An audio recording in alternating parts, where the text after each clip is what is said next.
Spectrum क्या होता है या कंटिन्यूस स्पेक्ट्रम क्या होता है उसके अंदर भी, उसके बारे में भी हमने देखा। और हमने बेटा इसके बारे में भी देखा कि एमिशन स्पेक्ट्रा क्या होता है या एब्जॉर्प्शन जो स्पेक्ट्रा होता है वो क्या होता है, उसके बारे में भी हमने देखा। अब हम डिस्कस करते हैं बेटा स्पेक्ट्रम ऑफ हाइड्रोजन, क्योंकि इस चैप्टर के अंदर आगे हमने ये पढ़ना है कि हाइड्रोजन का स्पेक्ट्रम जो होता है वो किस तरह से होता है बेटा। तो आगे हम डिस्कस करते हैं बेटा स्पेक्ट्रम ऑफ हाइड्रोजन।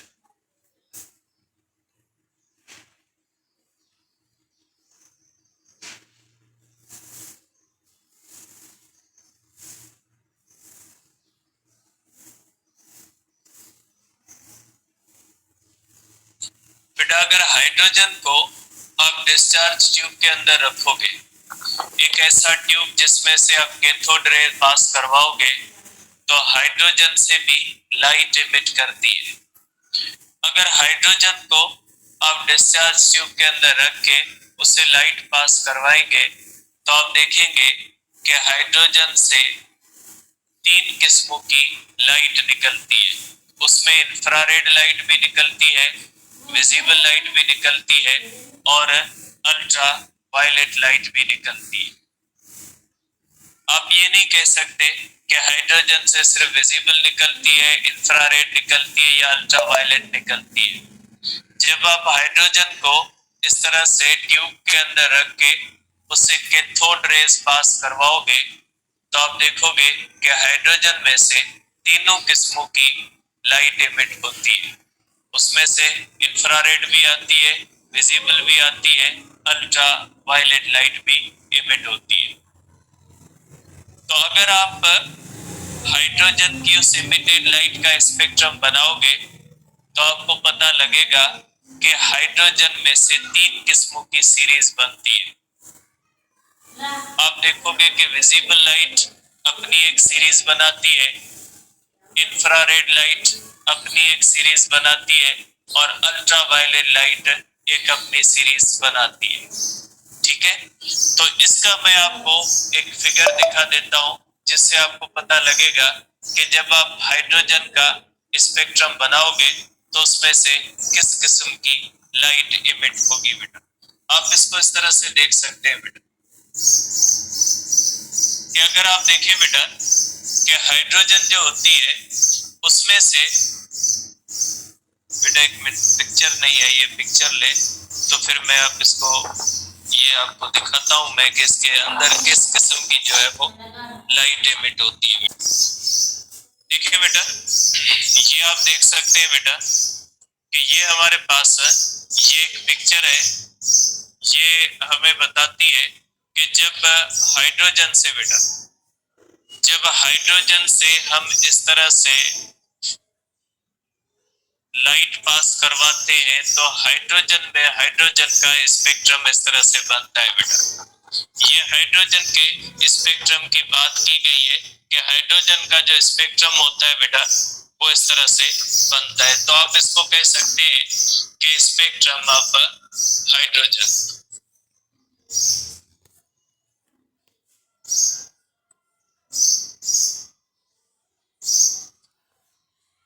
ठीक है, ये तो रीजन है, अभी हमने डिस्कस नहीं करना कि ये जो है वो स्पेक्ट्रम बनता है बेटा। देखिए इस हाइड्रोजन से बेटा इंफ्रारेड लाइट भी इमिट होती है, विजिबल लाइट भी इमिट होती है और इससे क्या इमिट होती है बेटा, ये देख लें कि ये अल्ट्रा वायलेट लाइट भी इमिट होती है। आप देखेंगे बेटा ये जो सीरीज होती है बेटा, ये सीरीज जो होती है पाशन सीरीज है और ये कौन सी सीरीज है बेटा, ये इंफ्रारेड हमारे पास है। ये देखिए लिखा हुआ है इंफ्रारेड है। और उसके बाद बेटा ये विजिबल लाइट है, ये देखें ये कौन सी है बेटा, ये विजिबल सीरीज बनती है। उसके बाद बेटा आप देख लें कि ये कौन सी है, इसमें से अल्ट्रा वायलेट लाइट भी इमिट होती है। अब ये बेटा ये स्टार्टिंग ऑफ सीरीज है बेटा।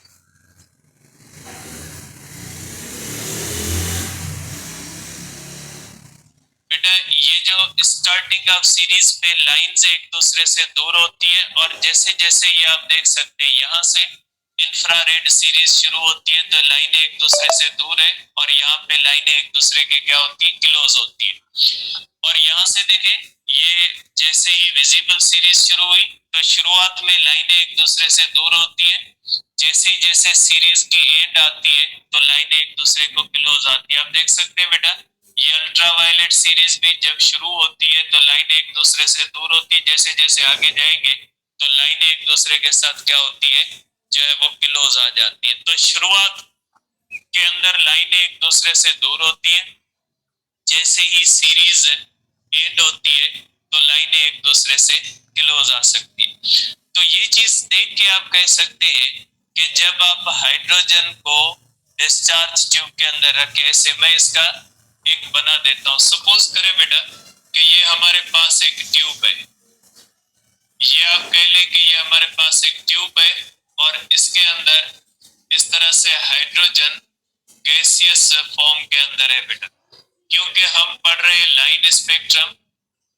ठीक है, और ये लाइन स्पेक्ट्रम किसका बनता है बेटा, गैसेस का बनता है। इस तरह से अगर आप ट्यूब के अंदर इस तरह से आप हाइड्रोजन रख के अगर उससे कैथोड रे पास करवाओगे तो कैथोड रे के पास करने से बेटा हाइड्रोजन क्या होगी, हाइड्रोजन में से इस तरह से लाइट निकलेगी, इस तरह से, और उस लाइट को अगर आप प्रिज्म के ऊपर ले जाओगे तो इस तरह से स्क्रीन के ऊपर इस तरह से लाइनें बनेगी, जो ये इसका स्क्रीन का पैटर्न है।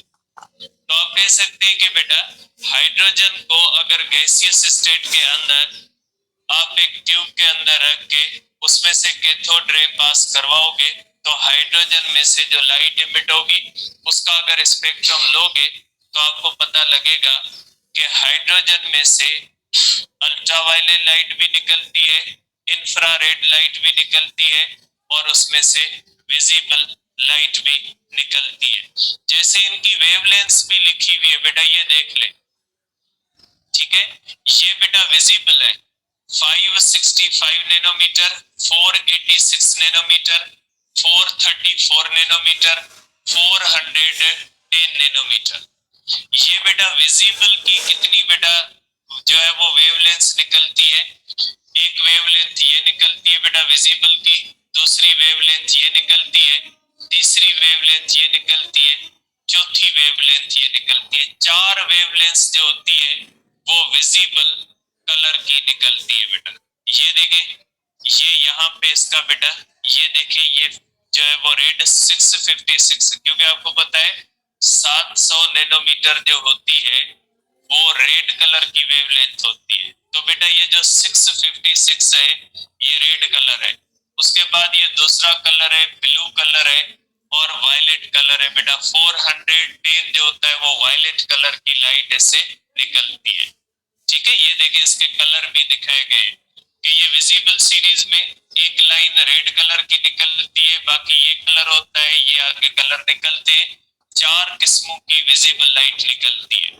और ये इंफ्रारेड निकलती है बेटा, ये जो है वो इंफ्रारेड की वेवलेंथ है। आप कह सकते हैं बेटा कि ये वेवलेंथ जो होती है ये इंफ्रारेड की वेवलेंथ है, और ये जो वेवलेंथ है बेटा ये वेवलेंथ विजिबल की है, ठीक है। और ये वेवलेंथ जो होती है बेटा ये जो होती है ये अल्ट्रावायलेट की वेवलेंथ निकलती है। तो ये हाइड्रोजन का बेटा स्पेक्ट्रम है। तो ये आप अगर हाइड्रोजन को किसी भी ट्यूब के अंदर रख के एक्सपेरिमेंटली उससे जो लाइट निकलती है उसका अगर स्पेक्ट्रम बनाओगे तो आप देखोगे कि उसके अंदर जो होती है वो इस तरह से ये जो है वो इंफ्रारेड, विजिबल और अल्ट्रा वायलेट लाइट इमिट होती है इससे, ठीक है। तो ये हो गई, ये जो है वो आप कह सकते हैं कि स्पेक्ट्रल एनालिसिस ऑफ हाइड्रोजन, कि हाइड्रोजन के स्पेक्ट्रम का एनालिसिस करोगे तो आपको ये चीजें मिलेंगी, इनकी वेवलेंथ भी जो है वो लिखी हुई है बेटा। अब इसके एक लाइन के अंदर आप ये बात कह सकते हो कि हाइड्रोजन स्पेक्ट्रम, आप कह सकते हैं कि hydrogen spectrum is a line spectrum and consists sharp spectral lines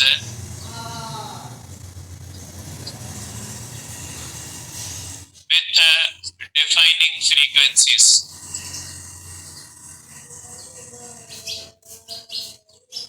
defining frequencies का मकसद होता है बेटा, पतली ये लाइन स्पेक्ट्रम होता है, डिफाइनिंग का मकसद है मखसूस फ्रीक्वेंसीज। जैसे आप देख सकते हैं कि विजिबल के अंदर यही मखसूस फ्रीक्वेंसीज निकलेंगी और इंफ्रारेड की यही निकलेंगी और ये अल्ट्रावायलेट की निकलेंगी।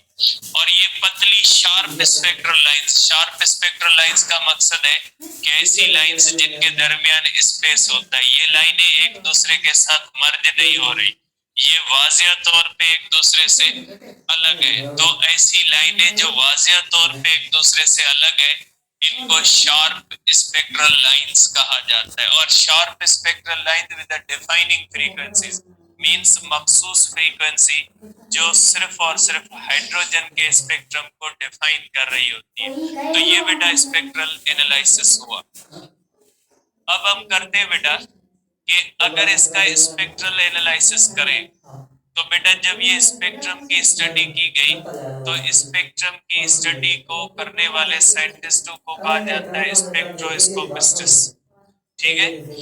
अब ये जो हाइड्रोजन का स्पेक्ट्रम है या मुख्तलिफ चीजों का जो स्पेक्ट्रम है, जब ये बनाया गया तो देखा गया कि हर एटम का स्पेक्ट्रम डिफरेंट होता है, लाइन स्पेक्ट्रम, और हर एटम का जो लाइन स्पेक्ट्रम होता है वो अलग होता है। किसी भी दो एटम के लाइन स्पेक्ट्रम एक दूसरे के साथ जो है वो मैच नहीं करते और ये फिंगरप्रिंट की तरह बिहेव करते हैं।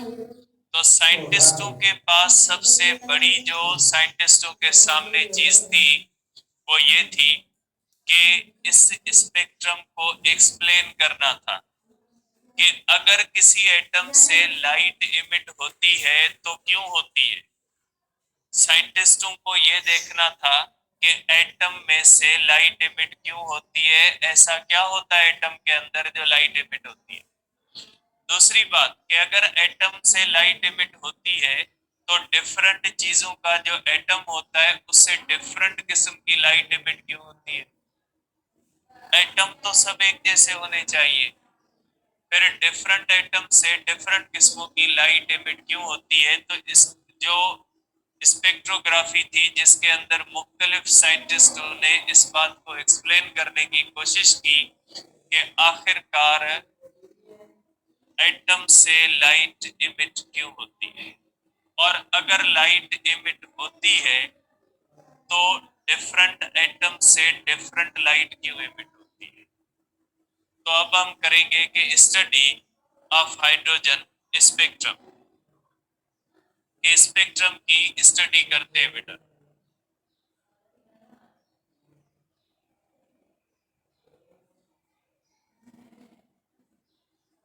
बेटा सबसे पहले साइंटिस्टों ने जब स्पेक्ट्रम की स्टडी की तो और उसके अंदर ये देखने की कोशिश की कि एटम से लाइट इमिट क्यों होती है, डिफरेंट क्यों होती है, मुख्तलिफ चीजें जो है वो एक्सप्लेन करने की कोशिश की गई। तो बेटा सबसे पहले जो चूज किया गया वो हाइड्रोजन को किया गया। अब हाइड्रोजन के स्पेक्ट्रम को क्यों चूज किया गया बेटा, हाइड्रोजन का जो एटम होता है वो एटम में से सबसे सिंपल एटम हाइड्रोजन का होता है और सबसे जो सिंपल स्पेक्ट्रम होता है वो भी हाइड्रोजन का है। तो साइंटिस्ट ये समझते थे कि अगर हाइड्रोजन के स्पेक्ट्रम को एक्सप्लेन कर दिया जाए तो बाकी स्पेक्ट्रम इजीली एक्सप्लेन हो जाएंगे, क्योंकि सिंपलेस्ट एटम भी हाइड्रोजन है और सबसे सिंपलेस्ट जो स्पेक्ट्रम है वो भी हाइड्रोजन है। इसलिए जो है सबसे पहले जो स्टडी शुरू की गई वो हाइड्रोजन से शुरू की गई। मुख्तलिफ जो स्पेक्ट्रोस्कोपिस्ट्स हैं उन्होंने हाइड्रोजन के स्पेक्ट्रम को स्टडी किया। एक स्विस टीचर था बाल्मर, बेटा बाल्मर जो था वो एक स्विस टीचर था, और उस बाल्मर ने जो है वो इसको हाइड्रोजन के स्पेक्ट्रम को स्टडी करना शुरू कर दिया। और बाल्मर ने स्टडी भी विजिबल रीजन को किया, कि बाल्मर ने हाइड्रोजन ली, उसमें से जो हाइड्रोजन में से जो विजिबल लाइट निकलती है उसको उसने स्टडी किया कि ये जो विजिबल लाइट निकलती है ये कौन कौन सी वेवलेंथ्स वाली निकलती है और क्यों निकलती है। तो सबसे पहले जो थोड़ी बहुत सक्सेस मिली वो बाल्मर को मिली, इसलिए सबसे पहले जो हम काम समझते हैं इसके ऊपर वो बाल्मर का समझते हैं। तो आप कह सकते हैं कि बाल्मर ने सबसे पहले Balmer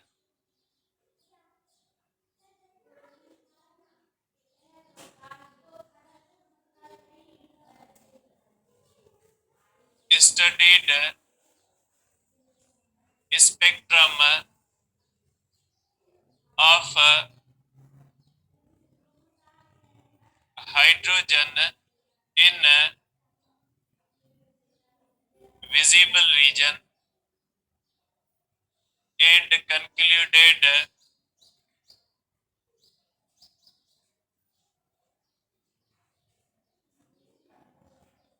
that spectrum of hydrogen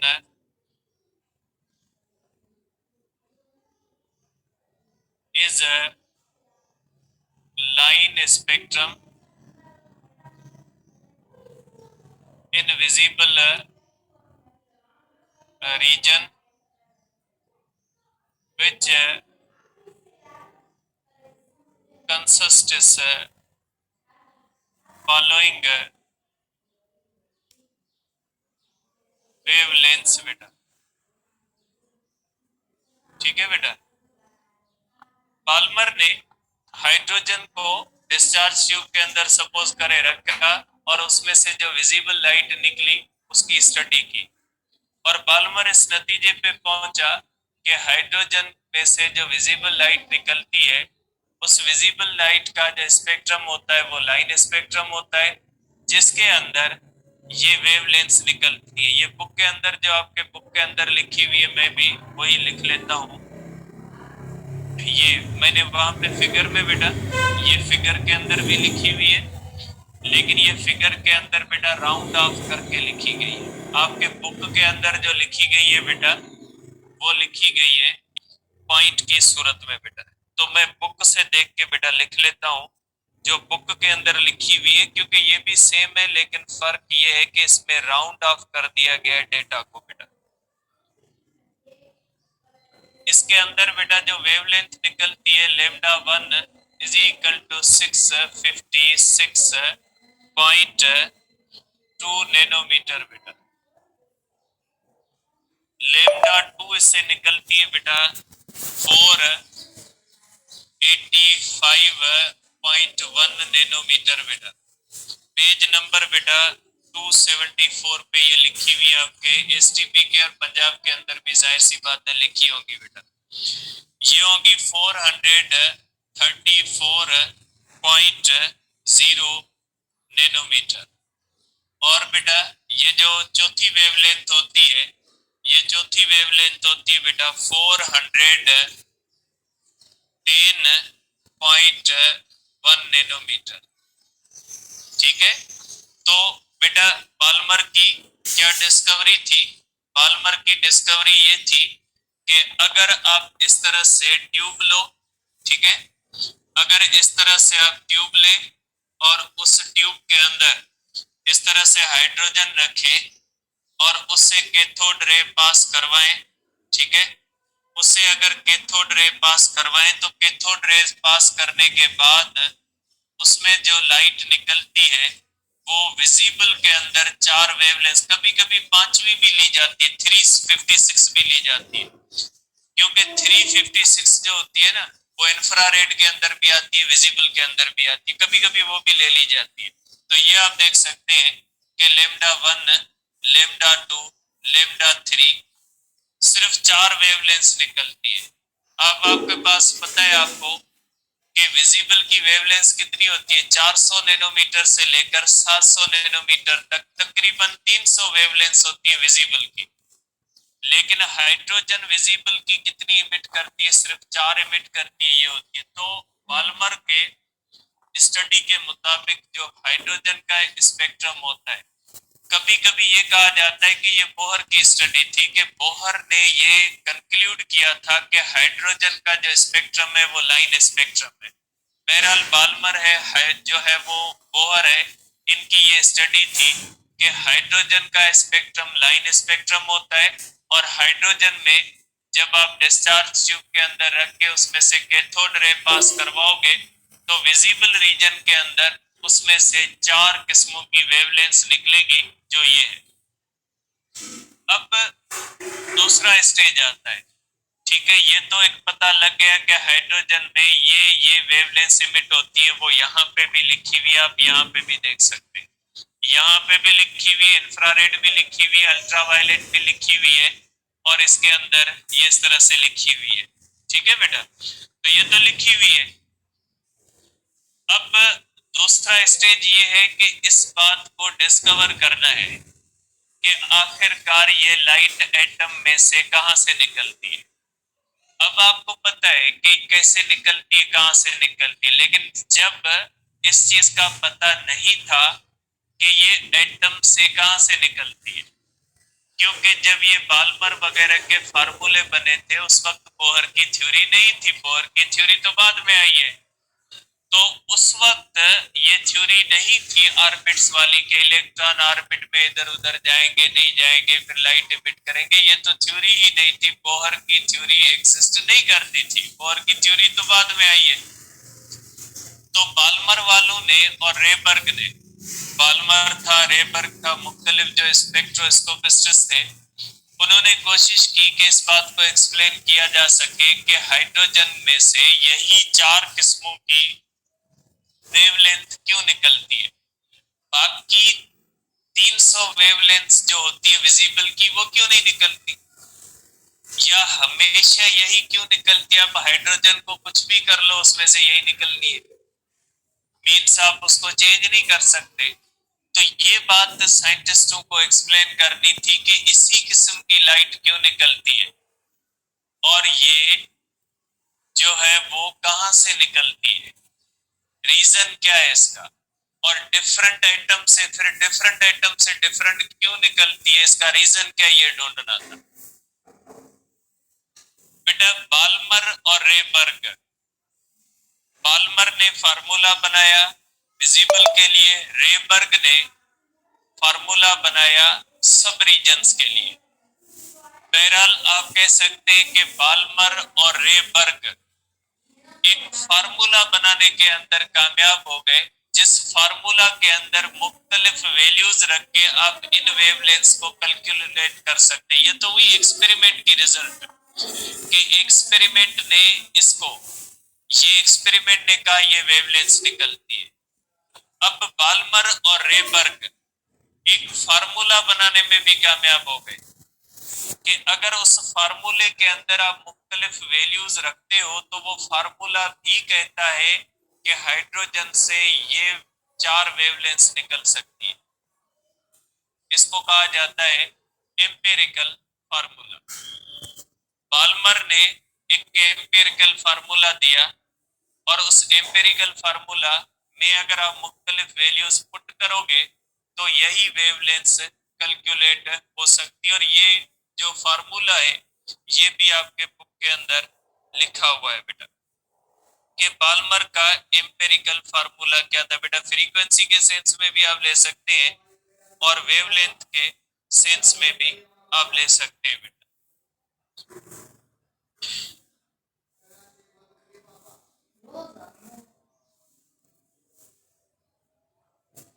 Balmer and रेबर्ग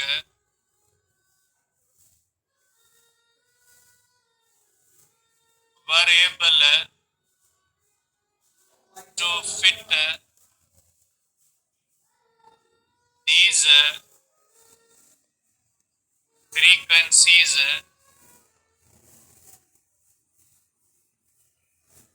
in empirical formula.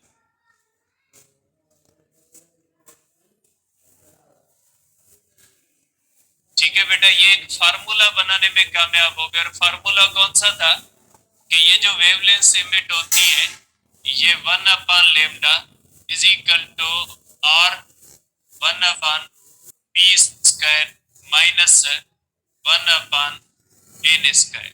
अगर फ्रीक्वेंसी सेंस के अंदर आप लोगे तो आपको पता है बेटा v is equal to F lambda, यहाँ पे c is equal to lambda. बेटा इस तरह से लिखते हैं तो यहाँ पे बेटा लेमडा हो जाएगा is equal to c upon frequency. अगर यहाँ पे रखोगे बेटा 1/c फ्रीक्वेंसी बेटा is equal to Rydberg's constant. बेटा यहाँ पे आर रेबर्स कांस्टेंट होता है और ये यूनिवर्सल कांस्टेंट होता है, हर किस्म के लिए इस्तेमाल करते हैं। फ्रीक्वेंसी हो जाएगी बेटा c into are 1/p² minus 1/n²। और यहाँ पे p की वैल्यू जो रखी गई थी वो 2 रखी और n की वैल्यू जो थी वो p+1 p+2 p+3 इस तरह से रखी गई। मीन्स 3 4 5 इस तरह से रखी गई। तो बेटा ये फार्मूला बनाने में कामयाब हो गए कि जो हाइड्रोजन होती है उससे ये जो लाइट निकलती है उसकी वेवलेंथ को आप कैलकुलेट कर सकते हैं। यहाँ पे बेटा ये 1/λ is equal to Rydberg's constant 1/p² minus 1/ या 1/n1² माइनस 1/n2² किसी भी तरह लिख सकते हैं। केमिस्ट्री के अंदर n1 n2 लिखो कोई मसला नहीं, p लिखे n लिखे मसला नहीं है। तो बेटा ये फार्मूला दिया और इस फार्मूले के अंदर अगर आप p की वैल्यू 2 रखोगे, p की वैल्यू 2 रखनी है और n की वैल्यू अगर 3 रखोगे, p की वैल्यू 2 रखोगे n की वैल्यू 3 रखोगे तो जवाब ये आ जाएगा। करके देख लीजिए, रेबर्स कांस्टेंट की वैल्यू लिखी हुई है आपके बुक के अंदर, आप देख लिए 1 पॉइंट समथिंग है तो वो आप देख लीजिएगा। अगर आप p की वैल्यू 2 रखोगे, n की वैल्यू अगर 4 रखोगे जवाब ये आ जाएगा। अगर आप p की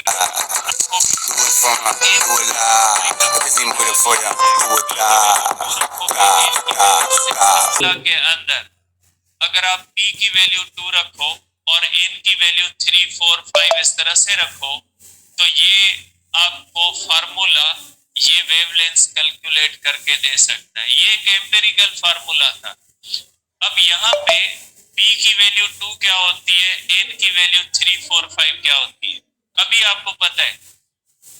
लेकिन जब ये फार्मूला बना था तो उस वक्त ऐसी कोई एक्सप्लेनेशन मौजूद नहीं थी कि p का मकसद 2 क्यों है। ये तो बोहर की थ्योरी के बाद आया। बोहर ने कहा कि p का मकसद 2 क्यों है, जो है वो n का मकसद 3 4 क्यों है। ये तो बोहर की थ्योरी से आता है। लेकिन आप ये समझे कि उस वक्त बोहर की थ्योरी नहीं थी, फार्मूला आ गया, फार्मूले के पीछे थ्योरी है ही नहीं कि p का मकसद 2 क्यों है, n का मकसद 3 4 इस तरह से। इसका क्या कोई एक सेटिस्फैक्टरी एक्सप्लेनेशन होगी, ऐसा नहीं होगी, लेकिन कोई सेटिस्फैक्टरी जवाब नहीं था कि p2 क्या होता है, 3 4 क्या होता है, मकसद क्या होता है। क्योंकि ये तो हमें एक सेटिस्फैक्टरी एक्सप्लेनेशन जो हमें दी वो किसने दी, वो हमें दी बोहर ने। जबकि बोहर की जब नहीं थी, जब बोहर नहीं था तो फिर इस चीज को एक्सप्लेन करना थोड़ा मुश्किल था। इसको एक्सप्लेन करना थोड़ा मुश्किल था कि p का मकसद 2 3। ये तो जस्ट एक फार्मूला था। अब आपके माइंड में होगा जब थ्योरी नहीं फार्मूला कैसे आया। फिजिक्स के अंदर कई बार ऐसा हुआ है। मैक्सवेल की जो इलेक्ट्रोमैग्नेटिक वेव थ्योरी थी उसके ऊपर मैक्सवेल ने कॉन्सेप्ट दिया था, उसने फार्मूले भी बना दिए, स्पीड भी कैलकुलेट कर दी। वो तो बाद में जाके हर्ट्ज ने डिस्कवर की कि इलेक्ट्रोमैग्नेटिक वेव्स होती, तो ये कोई मसला नहीं होता। स्टीफन बोल्ट्जमैन लॉ होता है, स्टीफन ने लॉ दे दिया, कैलकुलेशन कोई नहीं थी ब्लैक बॉडी के अंदर, फिर बोल्ट्जमैन ने आके उसको कैलकुलेट करके दिखाया। तो ऐसे कई बार हुआ है कि फार्मूले आ गए, फार्मूला ने प्लैंक्स क्वांटम थ्योरी को दे, फार्मूला आ गया, एक्सप्लेन कर दिया, लेकिन पीछे कोई एक्सपेरिमेंट नहीं था, तो ऐसा होता है। तो ये बाल्मर ने फार्मूला बना दिया, और बाल्मर का फार्मूला सक्सेसफुली ये वेवलेंथ कैलकुलेट कर रहा था कि ये हाइड्रोजन के अंदर होगी। बाल्मर के बाद लाइमन ने हाइड्रोजन स्पेक्ट्रम को स्टडी किया, और लाइमन ने कहा सिर्फ विजिबल लाइट इमिट नहीं होती, अल्ट्रावायलेट भी होती है। और लाइमन ने इसी फार्मूले को थोड़ा चेंज किया, और उसने पी की वैल्यू 1 रख दी, एन की वैल्यू 2 रखी, 3 रखी, 4 रखी। तो वही अल्ट्रावायलेट की वेवलेंथ कैलकुलेट हो रही थी जो हाइड्रोजन में से इमिट हो रही थी।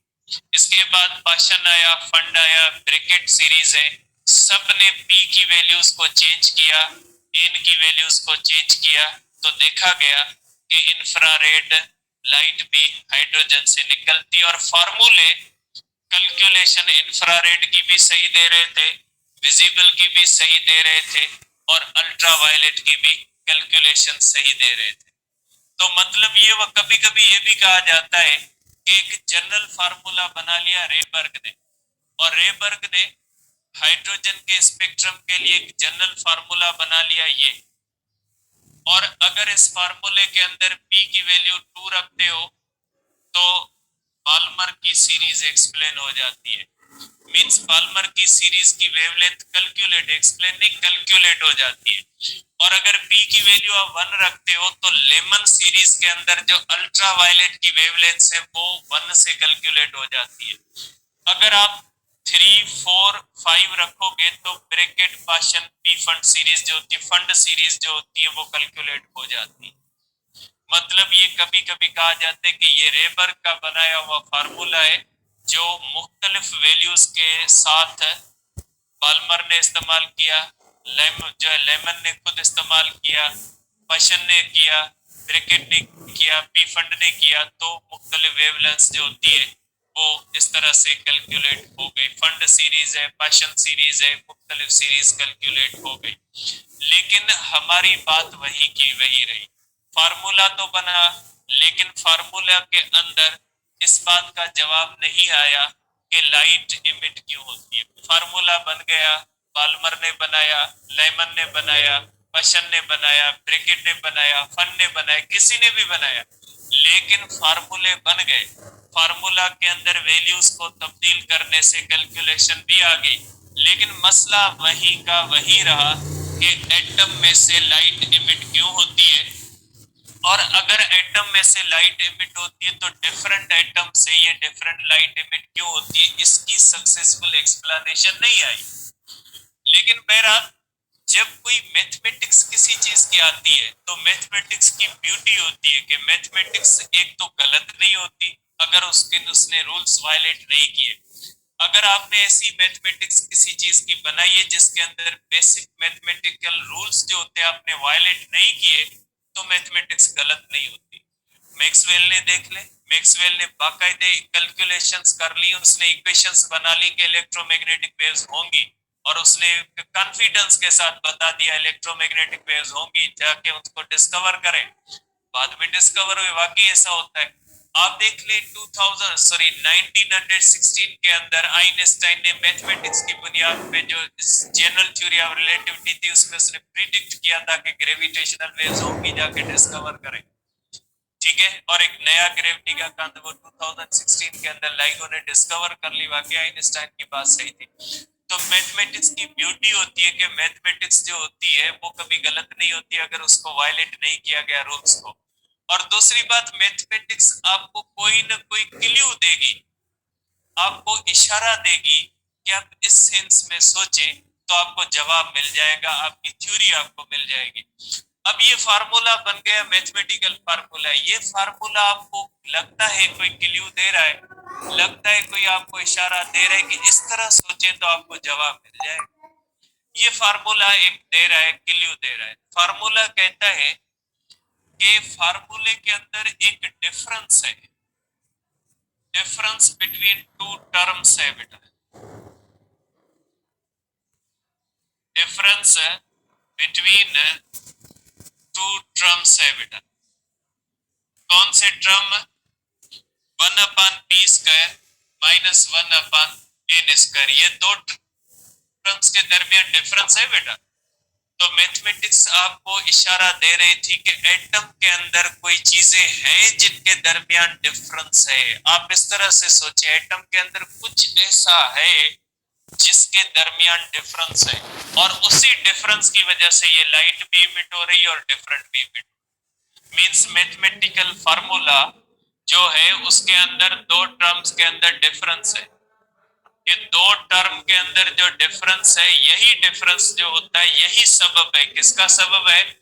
ये लाइट के इमिट होने का सबब है और डिफरेंट लाइट के इमिट होने का भी सबब है। तो ये हो गई बेटा बाल्मर की या रेबर्ग वालों की स्टडी हाइड्रोजन के स्पेक्ट्रम की, कि हाइड्रोजन के स्पेक्ट्रम को स्टडी किया गया और उसके लिए फार्मूलाज बनाए गए।